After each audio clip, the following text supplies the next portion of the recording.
Just about right. I'll just get this thing out of the way so you can see me. How you going out there? Having a good night? Good. Well, I hope you are, because we live in dangerous times. I don't even know if we got 50 good years left. I mean, even John Howard has noticed, and he's blind. He's terrible, isn't he, a little weasel? I much preferred him when he used to be Mr. Sheen.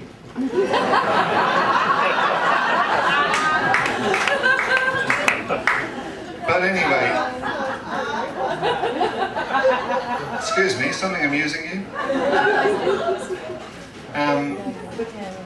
I wanted to take personal responsibility for my footprint on the planet. And so I signed up recently for Green Power.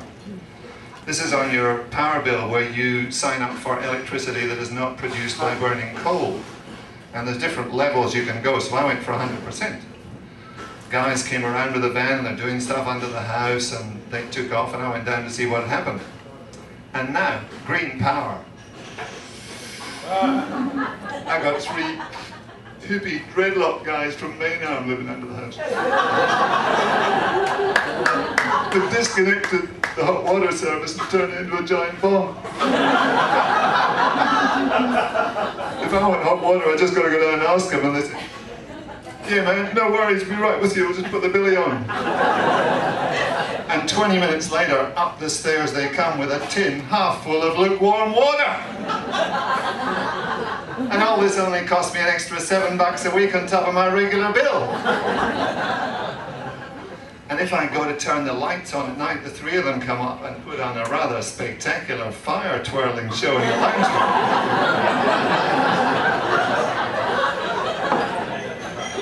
So, I may not be saving the planet, and I've certainly given up trying to read in bed, but I have made 3 really nice new friends. But you may not all want to do this. Some of you may prefer the green water, which is cheaper. It's not really green, it's more a browny sort of colour, because they just pump it straight from the creek. But in these days of endangered habitat, you can save a threatened species. Save some poor little bacteria like Giardia from extinction. Become one with the water. Does that appeal to you? No? Yeah? The other thing that I've been doing recently is trying to ring Telstra. It's amazing, isn't it? You'd think a telephone company would manage to get a telephone system that would work when you ring. You know, if anybody. There are companies in America now that advertise, "We have people who will answer the telephone." It's true. I wish Telstra would take that up. My queries never seem to fit the available options. You know? Press 1 for billing details, press 2 for sales inquiries. But I want to ask them what the position is on global warming. And then they got that voice recognition computer that doesn't recognize your voice. I said, "Whales, not sales!" Press 1302 for our environmental policy. I just get furious and end up saying, "Get fucked!" You said good luck.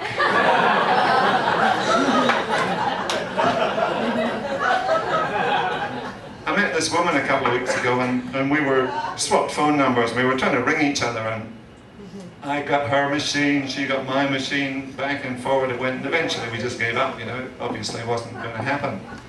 But then, the other day I was just going past the rails, and I saw our 2 machines out having a drink together.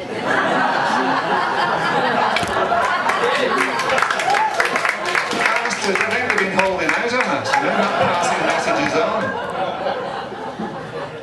I don't know. I come from Scotland, and we knew that mobile phones and smoking was dangerous, but we just used to do it to keep warm, because it's freezing over there. Talk on a mobile phone for 10 minutes and your brain gets all toasty. And this is true, you can cook an egg with 2 mobile phones. You put them either side and just ring back and forward for 10 minutes. It's great for camping.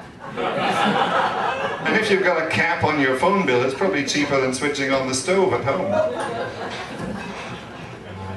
Not that I switch the stove on much at home. Who does those things they have in cooking shows on television? I don't know about you, but I'm not searing anything and putting it on a bed of wilted anything else. If I wanted wilted vegetables, I'd just get them straight from Woolies. I'm looking for 10 ways to make rice and vegetables interesting.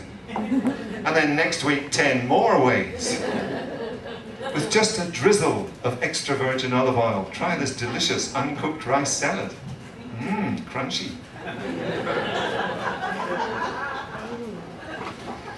Yes.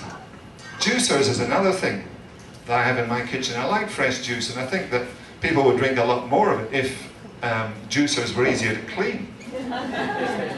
But I think I've got it sorted now. I just call one of the guys up. Yeah, we're up with you, mate. And he comes up, and I give him the bag of fruit that I've just brought back from the supermarket, and he just puts it on the counter and whacks it with a big mallet he's got. And he cuts the corner of the bag and squirts it straight into my mouth. It's great. Watermelon works really well, but you've got to hit carrots very hard.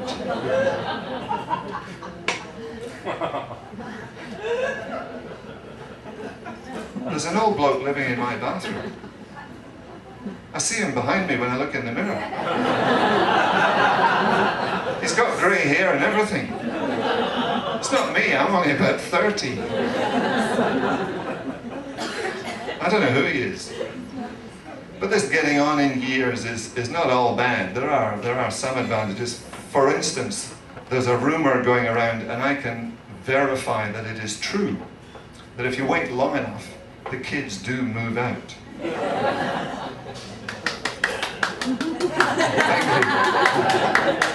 you. She's still at home. Now, the other good thing about getting on in years, or getting towards the middle of life's experiences, as Mandy put it earlier, I think I'm probably closest to the middle of the group, is that spirituality becomes easier.